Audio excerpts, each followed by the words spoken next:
Hello and welcome to Piano Shack. Today we are going to do some retro gaming. My son is having a 9-year-old birthday party with an arcade theme. So I've borrowed some games from work that we're going to move into the lounge in the house, and also we are going to move my MAME arcade cabinet. So I thought it would be cool to do a little talk about that whilst we're moving it.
So about a week has passed since we had the party. It's the next weekend actually, and the machine is still in the house, so this is the perfect opportunity to do a little demonstration of my MAME cabinet. If any of my subscribers are watching and they're wondering what the hell is this keyboard and piano related content, well, don't worry guys, there is lots of that in the pipeline. Normal service will be resumed very shortly. If we look over here, a couple of upcoming products that we're going to be demonstrating is in the box there, so I'm looking forward to doing an unboxing of that one. I think it's going to be a lot of fun, that one. It's a new category of keyboard, and over there, I'm not sure if you can see, but there's one of the accessories that I've wanted to have for many, many years that we're now going to be doing a unboxing and review of as well. But today we are going to focus on my MAME cabinet. I'm going to tell you what MAME is. We'll have a little demonstration, and I'll tell you how I restored this thing because it was a bit beat up when I picked it up. So let's get the camera off the tripod and I'll guide you around the machine. First, let's very carefully slide this one out a little bit so we can, ow, that's my toe, so we can peek around behind the cabinet. I can show you what it looks like inside if you're curious. How about if we move it something like that? Okay guys, so MAME basically is a software program that you run on a PC, and that enables you to run sort of classic arcade games on your PC. And what you're doing actually is running ROMs. People have sort of copied the contents of the EEPROMs. This is the actual computer program that was running on the chips on the old arcade machines.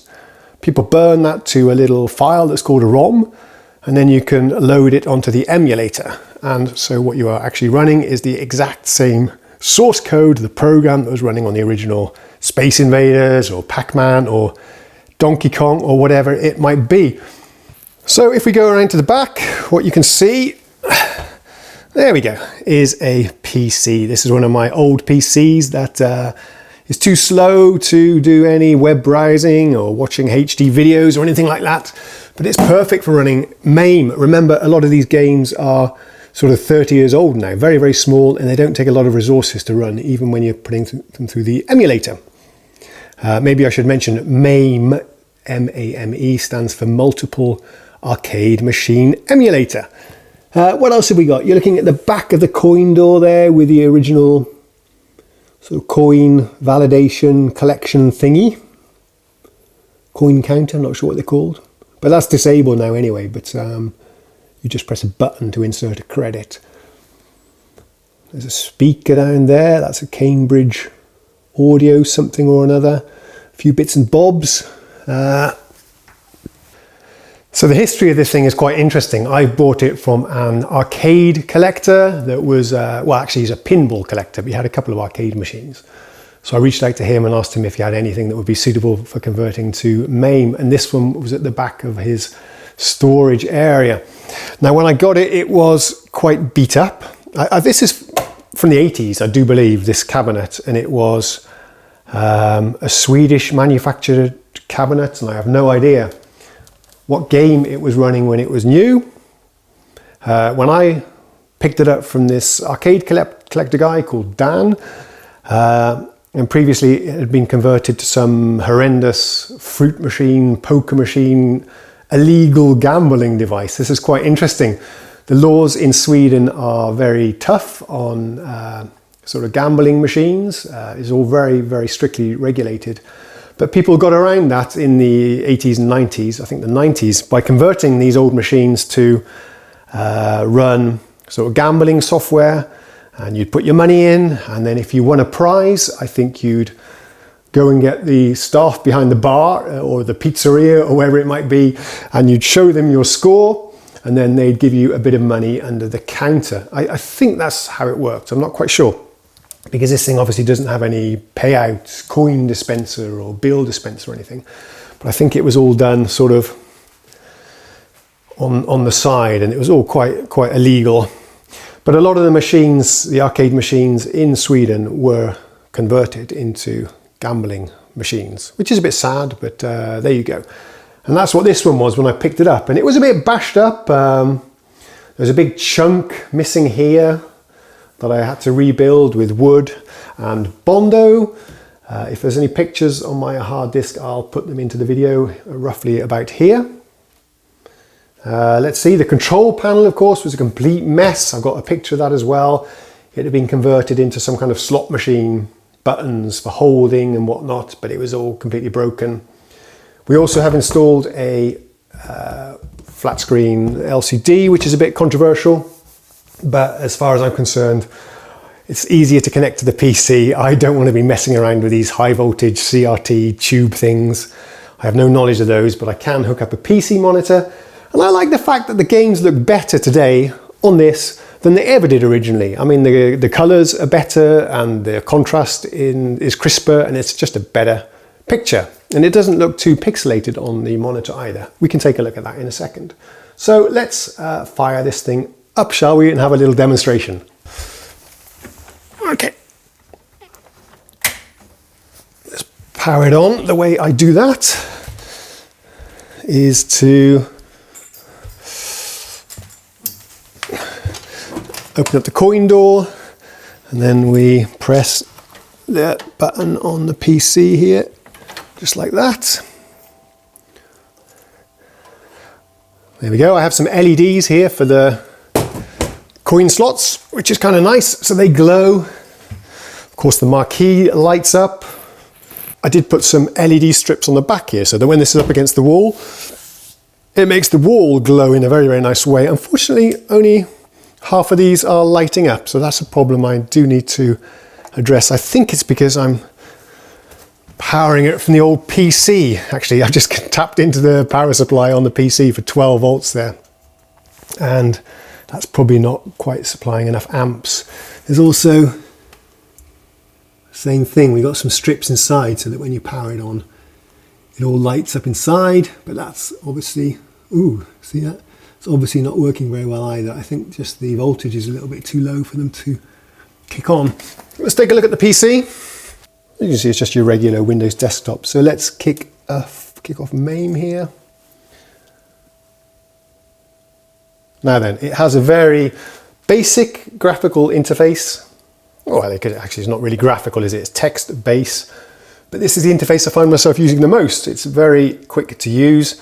I have also installed Mailer and a full-blown Hyperspin front end, which is like a very graphical GUI. but I think I'm going to show you those in a separate video. That was actually quite a lot of work to set up and download all the resources and whatever. But we could talk a bit about that in a separate video if anybody's interested. So let's fire up two games. We'll take one that's kind of,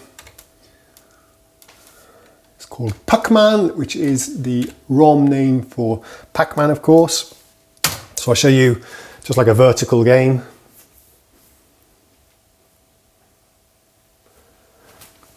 I've also taken quite a lot of effort to get all the, this is, what do they call these? Bezel art or something. Because obviously if you've got a little vertical game in the middle, then on the left you've got a bit of space left over. So I've actually configured MAME to load some of the artwork from the original game. And then to put coins in, we're going to press the green button here. There's no need to put anything in the coin slot. I was just adjusting the volume there a little bit. Okay, let's have a quick game of Pac-Man together. I've printed out here, I don't know if you guys are aware, but there is a pattern you can do on level 1 and a lot of the early levels so that you can actually clear it without having any issues at all with a ghost eating you. If you follow this exact pattern without any hesitation, you can clear the first level without getting eaten. Now, I've never attempted to do this before. I printed this out for my son who was curious to try. I know he failed, but let's have a quick go. See if I can read the map whilst playing. Complete the level. Let's have a go. And the trick is here not to hesitate. And I hope you can see as well, this is a perfect. There we go. Shit, did I go? Fuck, I went the wrong way. Oh, now I'm on my own. So I took the wrong course, which means that all bets are off. I've got to do this the manual way. I can do that. I should be able to do the first level. If that red one buggers off. Ah, shit, I'm screwed. Damn it. Okay, let's go get these stray ones. As you can see, it's a perfect emulation of the game. There's no way to really know that you aren't playing the exact original. Ah, what a load of rubbish. I didn't get anything.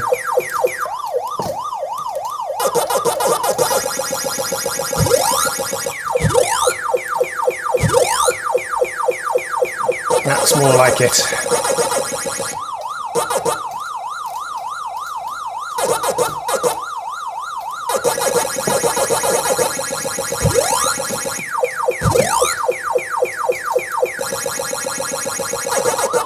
There you go, not such a bad score. I'll show you one more horizontal configuration. The red button takes you out. Is that coming up on the screen? Yes, it is. Let's play one of my favourite games. I used to play this with my mate Dwayne all the time. Sky Kid. And you get the original boot screens and everything. And here we go, Sky Kid. Now we're filling up the entire screen. Let's have a quick go.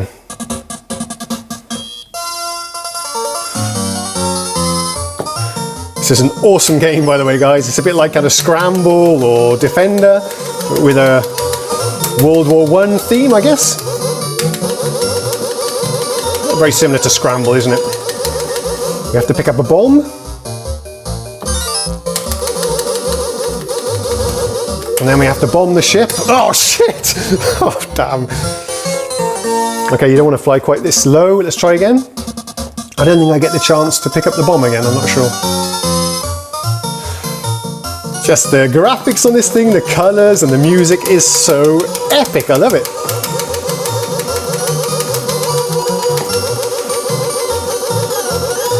Get the bomb. Okay, we got another chance. Let's get it this time. Go up a little bit.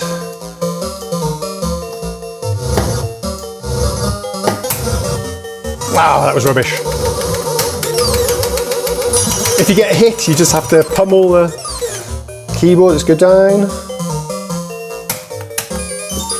There we go. Let's hop out of there. So there you have it. That's basically it. There are a couple of issues that I need to address. When I pulled this one out of the basement, or out of the garage I should say, I was quite dismayed to see that. Actually, let's back up a little bit. What we've got here on the side is a rather nice, this is carbon fiber car wrap actually. This is quite cheap if you buy it off eBay. It only costs 10 or 20 bucks to cover this entire machine. It's very hard wearing and it looks quite cool as well, I think. This gives this whole machine a kind of retro, modern, high-tech look. And it is, isn't it? It's a combination of old school stuff and new technology. And by the way, I love this cool graphic, let's just say with the monitor. That is absolutely sweet. The marquee as well, even though it's generic, is extremely cool. I think it's got a lovely 80s vibe. Anyway, back to this carbon fiber wrap. Yep, so I bought a roll of this, put it on the side. It went absolutely perfectly and it looks really, really slick, I think. But the width of it wasn't enough to do the entire cabinet. So I had to buy also some of this grey carbon fiber wrap, which looks really cool. There's quite a nice accent here on the front. And I overlapped it a little bit with the black carbon fiber. And then we've gone all the way around and installed this nice white T-molding, which sets it off. T-molding, by the way, is this stuff here. I don't know if you can see that okay. This is, if I can get the focus there. This is the stuff you put around the edge. You can actually cut a slot and bash that into the slot, and this is the bit that sits on top. Very nice. So everything was hunky-dory and it was looking fabulous for the first year or so. But now, if you look closely here, you can see, if I get the light right, there we go. It's actually bubbling up just on the point where it overlaps. I can push it down with my finger. You can see there's a big air bubble. It's actually pushed down there, but if you carry on down here, it looks really, really ugly. And I cannot understand what's happened there. Why the adhesive has got weak just at that point and it's bubbled up. It makes no sense at all to me. And it's exactly the same issue on the other side here. It's bubbled up in exactly the same place. So that really sucks. I was gutted about that actually, because the last thing I want to do is redo all this side art. It took a long time for me to put that on, and it was tricky as well. And I've even folded it under the T-molding here. So there's no chance of this like peeling back or getting snagged and peeling back. So if I was going to do this all over again, I'd have to take off the T-molding as well, which I really want to avoid. So we'll have to see. I've got a theory that we can put a heat gun on there and heat it up, which will shrink this covering just a little bit. And maybe reactivate the adhesive a little bit better. So if we heat it up, push it down, then it might solve the problem. I'm not sure. I put some carbon fiber wrap on the front as well in silver, which is okay. It's just okay. I'm not so thrilled with the way that turned out. And also I put some around the screen. But again, I'm not sure if I really like the look of that. So one day I might redo that to make it look a bit better. I think this should be just clear glass with like a black cardboard underneath. Anything else we can show you guys? If you're curious, I can show you the control panel. There's a couple of catches up here.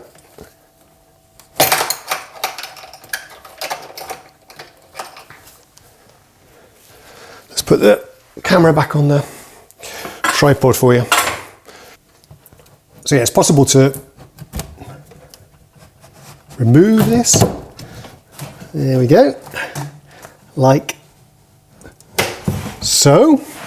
Be careful because the glass slides out. That's what it looks like underneath. We have, yeah, this is quite interesting. Yeah, these are all the buttons. 6 buttons and 1 joystick. And this is the credit button and the exit button. And this is a, what do they call them? Is it iPack perhaps? Some iPack controller. This converts the signals from all the buttons and the joysticks to USB, which goes straight into the computer. Let's push this in there, like so, for now. And this lifts out as well. I can show you what it looks like behind in case you're curious. So there we go. This is actually a really nice monitor. This is a pretty high-end Dell monitor with quite high resolution, which of course is overkill for these games, but it's the biggest monitor that I could fit in this cabinet actually. The next step up would be 24-inch, but that wouldn't fit in the width there. And this is actually really nice. The size of the horizontal aspect games and the vertical aspect games is pretty similar to what the original games were on the old CRT monitors. So there you go. One thing else I can show you guys is, just rest that there for now. We have somewhere here, yes, here. I've also started building a 2-player control panel, which will just slot in here instead of the other one. So it's got 2 joysticks, which I haven't installed yet, and 4 buttons per player, which is the sort of just about the right amount, I think, for a 2-player game. And this one is finished also in this wrap stuff, this self-adhesive wrap, but in this case it's some aluminium texture. It's textured as well, but I'm not sure if I like the look of that so much. I think I prefer the carbon fiber. But anyway, started work on this, but I haven't completed it yet, obviously. I'm not sure if I ever will. Most of the time, it's fine with the 1-player game.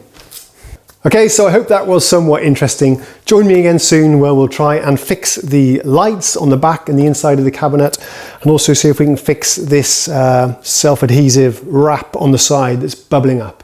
Thanks very much for watching, and I'll see you again soon. Ta-da!